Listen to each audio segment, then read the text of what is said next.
Oppitunti 1. Muutokset ja edistyminen. Hei Anna, luin siitä, kuinka Yhdysvallat on muuttanut lakejaan vuosien varrella, erityisesti maahanmuuton osalta. Tämä on tärkeä aihe. Tiedän, että oli aika, jolloin kiinalaiset maahanmuuttajat kohtasivat paljon epäoikeudenmukaista kohtelua. Kyllä se oli aika rankkaa. Yhdysvaltain hallitus ymmärsi, että heidän lakinsa olivat olleet epäoikeudenmukaisia, mikä johti merkittäviin muutoksiin. On hienoa nähdä, kuinka historia voi muuttua yleisen mielipiteen ja vaikuttamisen perusteella. Mitä muutoksia he tekivät? Yksi suurimmista muutoksista oli Kiinan poissulkemislain kumoaminen, joka oli kieltänyt kiinalaisten työläisten pääsyn maahan. Sen on täytynyt olla merkittävä hetki monille perheille. On tärkeää tunnustaa nämä epäoikeudenmukaisuudet. Täysin. Se on muistutus siitä, kuinka yhteiskunta voi kehittyä ja kehittyä. Meidän on otettava opiksi menneestä. Kyllä. Historian ymmärtäminen auttaa meitä tunnistamaan malleja ja välttämään virheiden toistamista. Ja on tärkeää juhlia kaikkien maahanmuuttajayhteisöjen panoksia. Ne rikastavat kulttuuriamme. Ehdottomasti. Kiinalaiset siirtolaiset ovat lisänneet niin paljon amerikkalaiseen yhteiskuntaan ruuasta taiteeseen. Rakastan kiinalaista ruokaa. Dim sum ja paistetut ruuat ovat suosikkejani. Sama täällä. Ja perinteiset festivaalit, kuten Lunar New Year, ovat eloisia ja täynnä elämää. He todella ovat. Nautin paraateista ja kulttuurijuhlista. Se on loistava tapa oppia erilaisista perinteistä. Täsmälleen. Tällaiset tapahtumat lisäävät ymmärrystä ja arvostusta erilaisten yhteisöjen keskuudessa. Oppimisesta puheen ollen, tekevätkö koulut mielestäsi tarpeeksi opettaakseen maahanmuuttohistoriaa? Mielestäni parantamisen varaa. Osallistavammat historiatunnit auttaisivat oppilaita ymmärtämään yhteiskuntamme monimutkaisuutta. Olen samaa mieltä. On elintärkeää, että nuoret oppivat kaikkien ryhmien panoksesta ja kamppailuista. Koulutus on avainasemassa empatian ja kunnioituksen edistämisessä. Se voi muokata tulevia sukupolvia parempaan suuntaan. Ehdottomasti. Kun ymmärrämme toistemme tarinat, voimme rakentaa osallistavamman yhteisön. Ja voimme juhlia erilaisuuttamme tunnustaen samalla yhteisen ihmisyytemme. Hyvin sanottu. Kyse on edistymisestä ja sen varmistamisesta, että jokainen tuntee itsensä arvostetuksi. Oppitunti 2. Terveet tavat. Hei Anna, miten menee? Huomasin, että olet näyttänyt todella terveeltä viime aikoina. Kiitos, John. Olen keskittynyt hyvinvointiini syömällä paremmin ja triinaamalla säännöllisesti. Se on upeaa. Millaisia muutoksia olet tehnyt ruokavalioosi? Olen alkanut sisällyttää aterioihini enemmän hedelmiä ja vihanneksia. Ne todella kohottavat energiatasoani. Se on hieno idea. Olen kuullut, että värikkäissä hedelmissä ja vihanneksissa on paljon tärkeitä vitamiineja. Täsmälleen. Yritän syödä sateenkaaren värejä joka päivä. Se tekee myös aterioistani houkuttelevampia. Rakastan tätä lähestymistapaa. Oletko löytänyt uusia reseptejä, joista pidät? Kyllä. Kokeilin äskettäin quinoa-salaattia, jossa oli kirsikkatomaatteja, kurkkua ja sitruunakastiketta. Se oli herkullista. Se kuulostaa virkistävältä. Quinoa on niin monipuolinen vilja. Sopii hyvin salaatteihin ja kulhoihin. Olen samaa mieltä. Ja se on täynnä proteiinia, joka auttaa pitämään minut kylläisenä pidempään. Puhuttaessa kylläisyydestä, kuinka tasapainotat terveellisen syömisen ja välipalojen himon?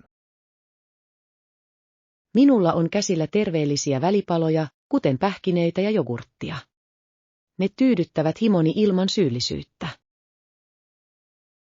Se on fiksua. Joskus kamppailen myöhäisillan välipalan kanssa. Onko vinkkejä sen välttämiseksi? Yritän pitää itseni kiireisenä iltaisin, oli kyseessä sitten lukeminen tai harrastus. Se auttaa pitämään mieleni poissa ruuasta. Se on loistava strategia. Aktiivisuus voi todella häiritä sinua turhasta napostelusta. Ehdottomasti. Myös veden juominen voi auttaa. Joskus sekoitamme janon nälkään. Niin totta. Olen yrittänyt juoda enemmän vettä koko päivän. Sillä on suuri ero. Se todella tekee. Nesteytys on välttämätöntä yleisen terveyden kannalta. Oletko ajatellut lisätä liikuntaa rutiinisi? Kyllä. Olen harkinnut liittymistä paikalliselle kuntosalille tai tanssitunnille. Tanssi kuulostaa hurjalta. Se on hauska tapa pysyä aktiivisena ja tavata uusia ihmisiä. Täsmälleen. Lisäksi se on hyvä harjoitus ilman harjoittelua. Entä sinä? Onko sinulla suosikkitreeniä? Pidän joogasta, koska se lisää joustavuutta ja rentoutumista. Se on hyvä tasapaino muihin aktiviteetteihini. Jooga on ihanaa mielelle ja keholle. Pitäisi kokeilla joskus. Oppitunti 3. Esitysten hallitseminen. Hei Anna, olen valmistautunut isoon esittelyyn töissä. Se kuulostaa jännittävältä. Mikä on aihe? Kyse on uuden tuotteen lanseerauksesta. Olen valmistellut useita esityksiä aiemmin, mutta tämä tuntuu erilaiselta. Ymmärrän sen. Uuden tuotteen esittely on sen menestyksen kannalta ratkaisevaa. Mikä on strategiasi? Aion aloittaa vahvalla koukulla kiinnittääkseni kaikkien huomion heti. Hieno idea. Kiehtova avaus voi asettaa sävyn koko esitykselle.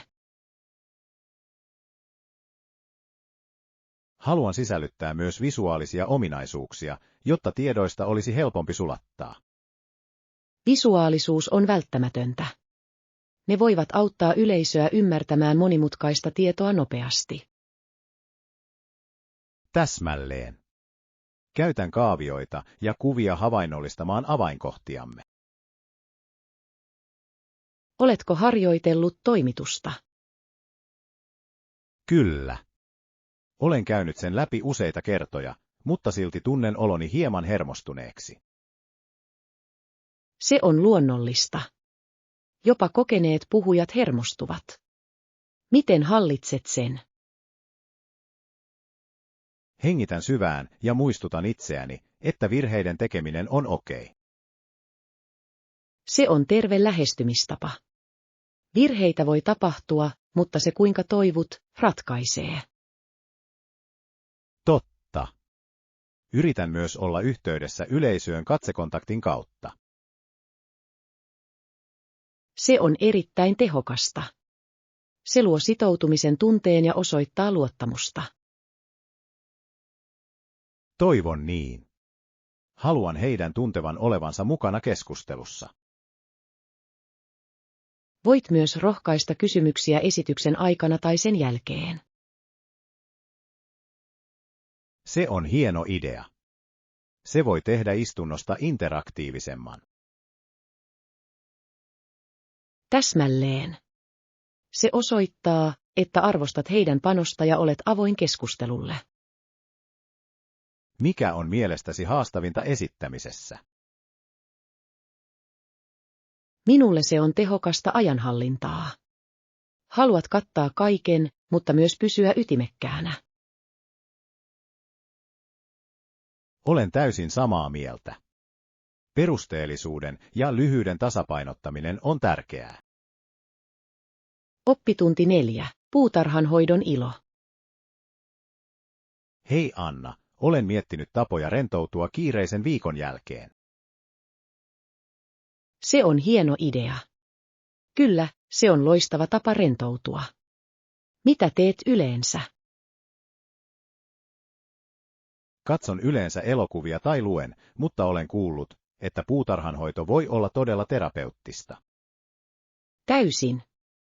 Puutarhanhoito antaa sinulle yhteyden luontoon ja voi olla hyvin rauhoittavaa. Minunkin pitäisi kokeilla puutarhanhoitoa. Mistä sinä pidät siinä eniten? Rakastan kasvien kasvua. On palkitsevaa nähdä kovan työsi tulokset. Se kuulostaa tyydyttävältä. Onko sinulla puutarhaa kotona? Kyllä, minulla on pieni kasvimaa takapihallani. Kasvatan tomaatteja, paprikaa ja yrttejä. Vau, se on vaikuttavaa. Tuoreiden vihannesten täytyy maistua hämmästyttävältä. He tekevät. Kaupassa ostettujen ja kotimaisten tuotteiden välillä on suuri ero. Voin kuvitella. Mikä on aloittelijan helpoin kasvi aloittaa? Suosittelen aloittamaan yrteistä, kuten basilikasta tai mintusta. Niitä on helppo kasvattaa ja ne ovat erittäin hyödyllisiä ruoanlaitossa. Hieno vinkki. Rakastan ruoanlaittoa tuoreilla yrteillä. Kuinka kauan puutarhasi ylläpito vie aikaa? Se vaihtelee, mutta käytän noin tunnin viikossa. Se on nautinnollista, joten se ei koskaan tunnu työlältä. Kuulostaa hallittavalta. Oletko kohdannut haasteita puutarhanhoidossa? Kyllä, tuholaiset voivat joskus olla ongelma. Olen oppinut käyttämään luonnollisia lääkkeitä pitämään ne loitolla. Se on fiksua. Kemikaaleja kannattaa välttää, jos mahdollista. Mitä muita kasveja suosittelette? Jos sinulla on enemmän tilaa, harkitse kukkien kasvattamista. Ne houkuttelevat pölyttäjiä, kuten mehiläisiä ja perhosia. Se kuulostaa kauniilta. Haluaisin puutarhan täynnä värikkäitä kukkia. Se todella kirkastaa tilaa. Lisäksi se luo rauhallisen ympäristön. Ymmärrän, kuinka puutarhanhoito olisi loistava stressinpoisto. Ehdottomasti. Se on loistava tapa irrottautua tekniikasta ja nauttia ulkoilmasta. Taidan aloittaa pienestä muutamalla ruukulla parvekkeellani. Oppitunti 5. Kulinaariset seikkailut. Hei Anna, kuulin, että kaupungissa avataan uusi ravintola tänä viikonloppuna. Se kuulostaa jännittävältä. Millaista ruokaa he tarjoavat? Se on italialaisen ja Japanin fuusio. Luulen, että he kutsuvat sitä itamesiksi. Vau, se on ainutlaatuista. En ole koskaan ennen kokeillut tuota yhdistelmää. Mitä ruokia odotat innolla? Olen utelias heidän sushipitsansa suhteen. Se on sekoitus sushiainesosia pizzapohjalla. Sushi-pizza. Se kuulostaa kiehtovalta. Tykkään kokeilla luovia ruokia. Tiedän, eikö? Heillä on myös ramenpasta, joka kuulostaa mielenkiintoiselta käänteeltä. Ramen pastaa. No tämä on jotain, mitä haluaisin maistaa. Siinä yhdistyy 2 suosikkiruokaani. Täsmälleen. Minusta on hienoa, kun kokit kokeilevat erilaisia makuja ja tekniikoita. Se todella on. Se voi johtaa upeisiin kulinaarisiin kokemuksiin. Oletko käynyt muissa fuusioravintoloissa? Kyllä, menin paikkaan, jossa tarjoillaan meksikolais-korealaista ruokaa. Heidän kimchitakonsa olivat fantastisia. Se kuulostaa herkulliselta. Olen kuullut korealaisista BBQ-burritoista. Ne näyttävät myös olevan suosittuja. He ovat. On hauskaa nähdä, kuinka eri kulttuurit vaikuttavat toistensa keittiöihin. Olen samaa mieltä. Ruoka on mahtava tapa tutustua erilaisiin kulttuureihin matkustamatta. Ehdottomasti. Lisäksi aterian jakaminen on loistava tapa pitää yhteyttä ystävien ja perheen kanssa. Täysin. Haluatko tutustua tähän uuteen ravintolaan yhdessä? Haluaisin.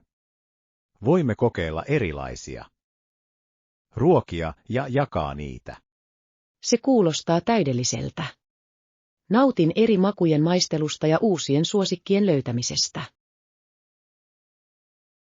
Minä myös. Meidän tulee myös kysyä tarjoilijalta suosituksia. He osaavat usein parhaat ruuat.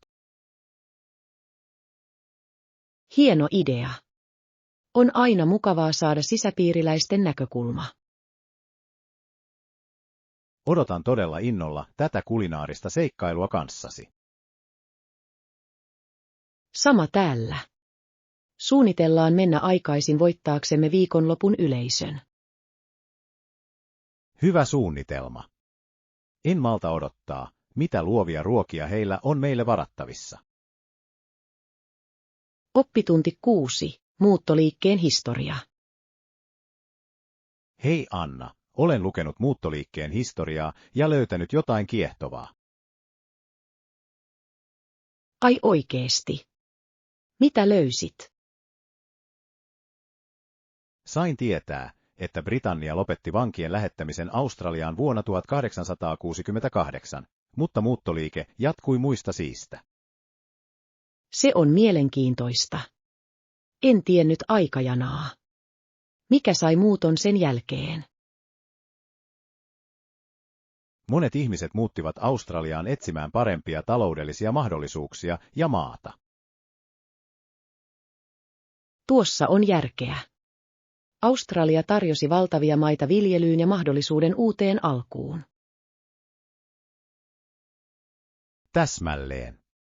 Siitä tuli kohde niille, jotka haluavat paeta Britannian köyhyyttä. Ymmärrän, kuinka se houkuttelee. Entä tämän muuttoliikkeen kulttuuriset vaikutukset? Se muokkasi merkittävästi Australian yhteiskuntaa. Kulttuurien sekoitus loi ainutlaatuisen kansallisen identiteetin. Täysin. On kiehtovaa, miten muuttoliike vaikuttaa kieleen, ruokaan ja perinteisiin. Kyllä. Esimerkiksi monia brittiläisiä tapoja juhlitaan Australiassa edelleen. Ja he ovat myös omaksuneet perinteitä alkuperäiskansojen kulttuureista ja maahanmuuttajista muista maista. Oikein. Australia on tunnettu monikulttuurisesta yhteiskunnastaan, joka rikastuttaa sen kulttuuria. Oletko koskaan ajatellut, kuinka muuttoliike vaikuttaa elämäämme nykyään? Kyllä. Se muistuttaa meitä monimuotoisuuden tärkeydestä ja eri kulttuurien panoksesta. Se todella tekee. Yhteisömme ovat usein sekoitus erilaisia taustoja ja kokemuksia. Täsmälleen. On tärkeää arvostaa näitä eroja ja oppia toisiltaan. Olen samaa mieltä. Se edistää ymmärrystä ja voi johtaa harmonisempaan yhteiskuntaan. Lisäksi eri keittiöiden ja perinteiden tutkiminen voi olla ihastuttava kokemus. Ehdottomasti. Matkustaminen tai uusien ruokien kokeileminen voi laajentaa näkökulmiamme. Olen innoissani voidessani jatkaa oppimista maahanmuutosta ja sen vaikutuksista historiaan. Oppitunti 7. Kotitekoisen oluen valmistaminen. Hei Anna, opin juuri kotioluen valmistusprosessista ja se kuulostaa kiehtovalta. Todella. Olen kuullut, että kotitekoiset oluet voivat olla aivan ainutlaatuisia. Mitä olet löytänyt? No, ensimmäinen askel on valita oikeat ainesosat, kuten mallas, humala, hiiva ja vesi. Se on mielenkiintoista. En tiennyt, että ne olivat pääkomponentit. Miten ne vaikuttavat makuun? Jokainen ainesosa vaikuttaa eri tavalla. Esimerkiksi humala lisää katkeruutta ja aromia, kun taas mallas antaa makeutta. Joten kyse on näiden makujen tasapainottamisesta. Onko se mielestäsi vaikea tehdä? Se voi olla aluksi hieman hankalaa, mutta monet ihmiset pitävät sitä nautinnollisena ja palkitsevana. Se kuulostaa hämmästyttävältä. Haluaisin kokeilla sitä. Oletko koskaan keittänyt itse oluttasi? Ei vielä, mutta olen miettinyt sitä. On paikallisia luokkia, jotka opettavat panimoprosessia. Kuulostaa hauskalta kokemukselta. Uuden oppiminen ystävien kanssa tekisi siitä vielä paremman. Täysin. Lisäksi voit nauttia työsi hedelmistä jälkeenpäin. Voin kuvitella, että kotioluen jakaminen kokoontumisessa olisi hittiä. Ehdottomasti. Se on loistava keskustelun aloitus, ja ihmiset rakastavat kokeilla jotain tuoretta ja ainutlaatuista. Millaisia? Oluita olisi mielestäsi hauska tehdä. Haluaisin kokeilla hedelmäisen vehnäoluen tai täyteläisen stoutin valmistamista. Niissä on niin erilaiset maut. Kuulostaa herkulliselta. Olen aina nauttinut hedelmäisistä oluista kesällä. Minä myös. Kevees ja raikas maku sopivat täydellisesti lämpimiin päiviin. Onko oluen valmistaminen kotona mielestäsi kustannustehokkaampaa kuin käsityöoluen ostaminen? Se voi olla.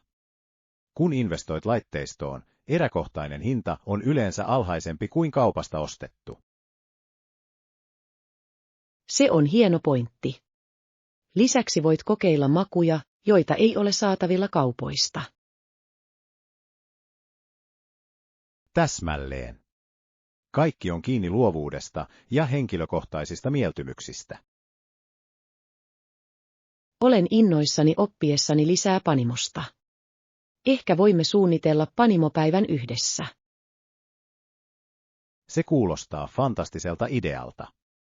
Tutustun paikallisiin luokkiin ja voimme aloittaa. Oppitunti 8. Hotelliyllätykset. Hei Anna, palasin juuri viikonloppumatkalta, ja minun on kerrottava sinulle hotellista, jossa yöpyy. Ai oikeesti? Millaista se oli? Se oli aika yllättävää. En odottanut sen olevan niin ylellinen maksamaani hintaan.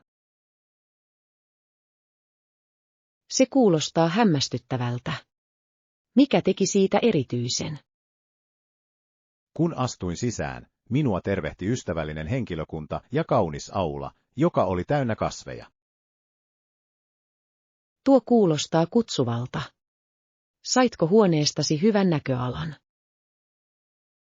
Kyllä. Huoneestani oli näkymät rannalle, ja auringonlasku oli henkeä salpaava. Otin niin monta kuvaa. Voin kuvitella. Auringonlaskunäkymä voi todella parantaa koko kokemusta. Entä mukavuudet? Heillä oli upea uima-allas ja jopa kylpylä. En voinut uskoa, kuinka paljon se sisälsi. Vau! Saitko mahdollisuuden käyttää uima-allasta tai kylpylää? Minä tein. Vietin muutaman tunnin rentoutuen uima-altaalla ja jopa varasin hieronnan kylpylästä. Se kuulostaa niin rentouttavalta. Matkan aikana on ihanaa rentoutua. Mitä muita aktiviteetteja teit? Tutkin paikallista aluetta, kokeilin herkullisia mereneläviä ja menin jopa patikoimaan lähistöllä. Se kuulostaa täydelliseltä pakopaikalta. Mikä oli lempiruokasi? Minulla oli grillattuja katkaraputakoja, jotka olivat aivan herkullisia. Ne olivat tuoreita ja maukkaita. Nam. Rakastan meren eläviä takoja. Löysitkö paikallisia ravintoloita?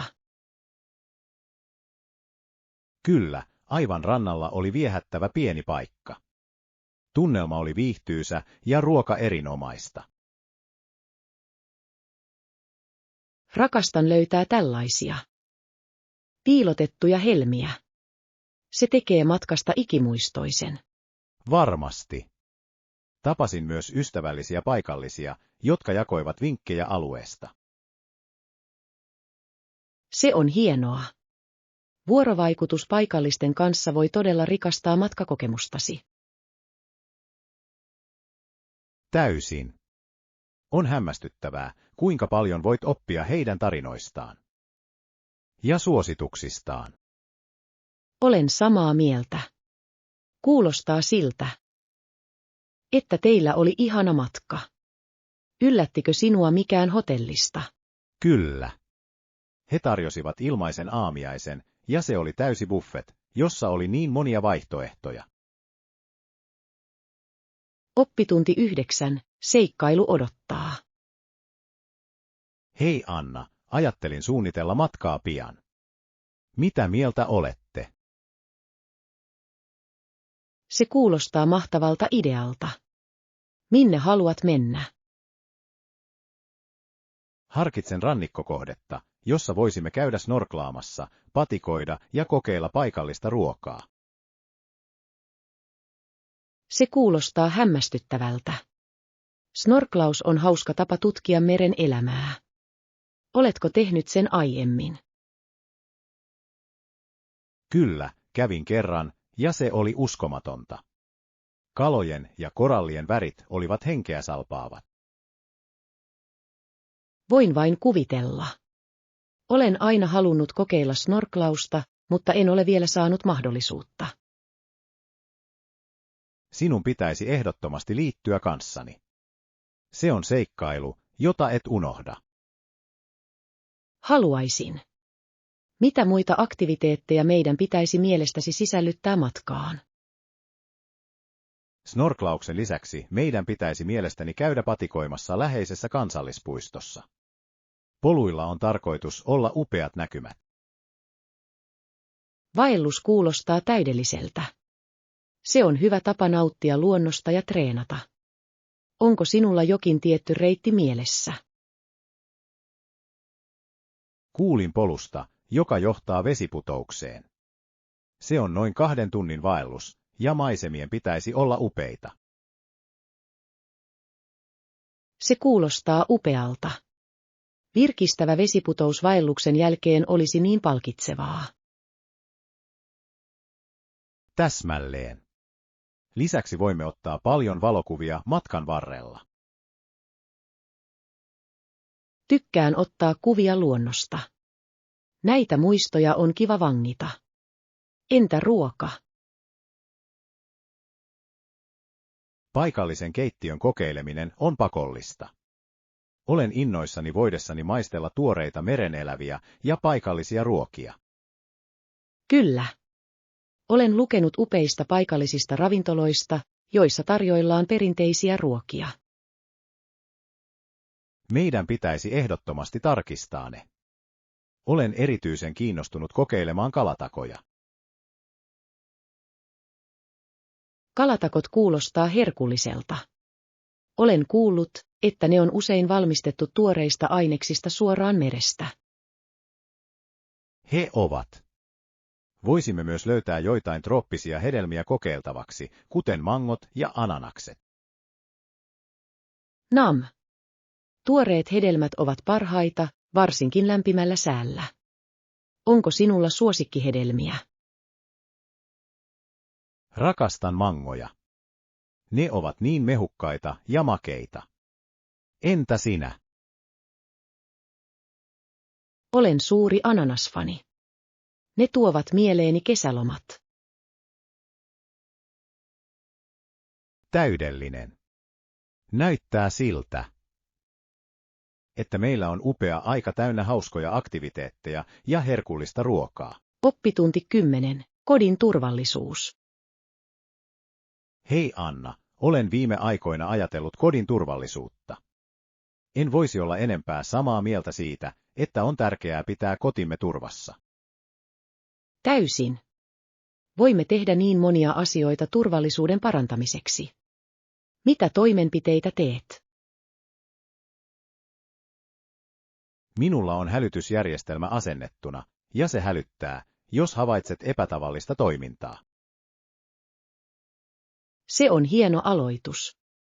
Olen kuullut, että liiketunnistimen valot ovat myös tehokkaita. Ne voivat estää tunkeilijat. Kyllä, minullakin on sellaisia. Ne syttyvät, kun joku lähestyy, mikä vaikeuttaa kenenkään hiipimistä. Älykäs. Olen myös lukenut, että ovien ja ikkunoiden turvaaminen on tärkeää.